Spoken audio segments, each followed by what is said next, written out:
விஷால் கால் பண்ணதுமே பயந்து போயிடுறாங்க நம்ம இசை. உடனே என்ன பண்ணுறதுன்னு தெரியாமல் வர்ஷினியை தேடுறாங்க. வர்ஷினி ஆள் இல்லாதனால யோசிச்சுக்கிட்டே இருக்காங்க. ஃபோனும் கட் ஆகிடுது. ஐயோ இப்போ என்ன பண்ணுறதுன்னு யோசிக்கிறாங்க. அப்புறம் திருப்பியும் ஒரு நார்மல் காலே பண்ணுறாரு. நம்ம கட் பண்ணிவிட்டு வீடியோ கால் பண்ணுவோம்னு சொல்லிட்டு இசை வந்து வீடியோ காலாக பண்ணுறாங்க. இவளுக்கு எவ்வளோ தைரியம் தான் என் காலை கட் பண்ணிவிட்டு வீடியோ கால் பண்ணுவான்னு சொல்லிட்டு வீடியோ காலை கட் பண்ணிட்டு அவர் நார்மல் கால் பண்ணுறாரு. இப்போ எடுக்கலாம் ரொம்ப கோவப்பட்டுருவாரேன்னு சொல்லிட்டு உடனே ஃபோன் எடுக்கிறாங்க இசையை.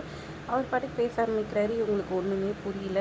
என்ன சொல்கிறாருன்னா, நான் உங்ககிட்ட எவ்வளோ தூரம் சொன்னேன்ல, அந்த புடவை வந்துட்டு உனக்காக ஒன்றும் வாங்கலை, நான் என் கேர்ள் ஃப்ரெண்டுக்காக வாங்கினது, அவளுக்காக தான் வாங்கினது. ஒழுங்காக அந்த புடவையை கொண்டு வந்து கொடு, நீ அதை யூஸ் பண்ணவே கூடாது, நான் அவளுக்காக பார்த்து பார்த்து வாங்கினேன், இன்னும் கல்யாணம் பண்ண மாட்டேன் அப்படி இப்படின்னு கோவமாக சொல்லிட்டு ஃபோனை கட் பண்ணிடுறாரு. என்ன இவர் இவ்வளோ நேரம் பேசுகிறாரு, எனக்கு ஒன்றுமே புரியலையே, ஃபோனை வேறு கட் பண்ணிட்டாருன்னு யோசிக்கிறாங்க எஸ்ஐ.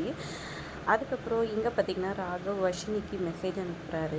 ஏன்னா வீட்டுக்கு வந்தோடனே விஷால் வந்து இசைக்காக வந்து புடவை வந்து செலக்ட் பண்ணி கொடுத்து இன்னொரு புடவையும் எடுத்து கொடுத்தாரு. நான் அவங்க அம்மாவும் தங்கச்சியும் சொல்ல அதை கேட்டோன்னா சரி நம்மளும் வர்ஷினிக்கு இது பண்ணுவோம்னு சொல்லிட்டு வர்ஷினிக்கு மெசேஜ் அனுப்பிச்சிடுறாங்க துணி கடைக்கு வர சொல்லி. அவங்களும் வந்த உடனே இவர் வந்துட்டு விஷால் வந்து எடுத்து கொடுத்தால என்னால் வர முடியல, அதான் வா நான் உனக்காக ஒரு புடவை எடுத்து தரேன்னு சொல்லிட்டு போயிட்டு அவரே செலக்ட் பண்ணுறாரு. இதை பார்த்து வர்ஷினி ரொம்பவே சந்தோஷமாயிடுறாங்க.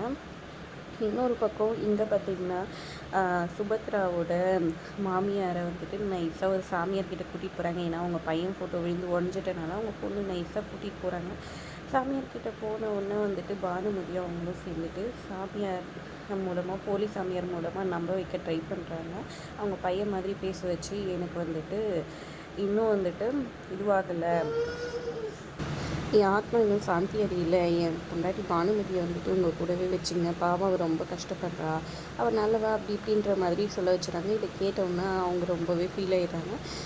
இப்போ என்னம்மா பண்ணுறதுன்னு சொன்னோன்னா நம்ம கூட்டு வந்து இது பண்ணிக்கலாமா அப்படின்னு சொல்லி கேட்க, ஆனால் அவள் வருவாளான்னு தெரியலன்னு சொல்கிறாங்க. நான் அவங்கக்கிட்ட சொல்கிறேன், கோயிலுக்கு வர சொல்கிறேன்ற மாதிரி சொல்லி கோயிலில் மாமியாரையும் மருமகளையும் மீட் பண்ண வச்சுட்டு அவங்க பொண்ணு நேராக வீட்டுக்கு போய் சுபத்ரா கிட்ட இந்த மாதிரி அத்தை திடீர்னு வந்து பானுமதி அன்னைக்கு ஃபோன் பண்ணி வர சொல்லிட்டாங்க, அவங்கள கூட்டிகிட்டு வருவாங்க பொழுதுன்னு சொன்னோன்னா சுபத்ரா ஷாக் ஆகி போயிடுறாங்க. நேராக அவங்க கோயிலுக்கு எந்த கோயிலுன்னு கேட்டு கிளம்பி போகிறாங்க. இன்னொரு பக்கம் இங்கே பானுமதி வந்துட்டு போயிட்டு அவங்க மாமியார்கிட்ட அப்படி காலில் விழுந்து நடிக்கிறாங்க.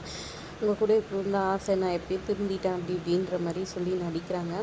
சரி வா நம்ம எல்லோரும் ஒன்றா இருக்கலாம்னு சொல்ல, என் அண்ணன் பொண்ணு இருக்கிறா, என் அண்ணன் பொண்ணு பசங்களுக்கு நான் தானே கல்யாணம் பண்ணி வைக்கணும்னு சொல்ல, சரி நீ எங்கள் கூட இருந்து பண்ணி வச்சுடு, அவங்க எங்கே போவாங்க என்ன பண்ணுவாங்க, எனக்கு ஒரு ஐடியா தோணுது, நம்ம சுபத்ராவோட பையனுக்கு பெரிய பையன் ராகவுக்கு வந்துட்டு எங்கள் அண்ணன் பொண்ணு வந்துட்டு கல்யாணம் பண்ணி வச்சிடலாம், என்னத்த சொல்கிறீங்கன்னா அவங்க யோசிக்கிறாங்க. சுபத்ராவும் இதை வந்து கேட்டுறாங்க, என்ன நடக்க போகுது, ஏற்றுப்பாங்களா இல்லையா, இல்லை இதனால் என்ன பிரச்சனை வருது குடும்பத்தில்ன்றதை பொறுத்திருந்து பார்க்கலாம். வீடியோ பிடிச்சிருந்தா லைக் பண்ணிக்கோங்க. தேங்க்ஸ் ஃபார் வாட்சிங்.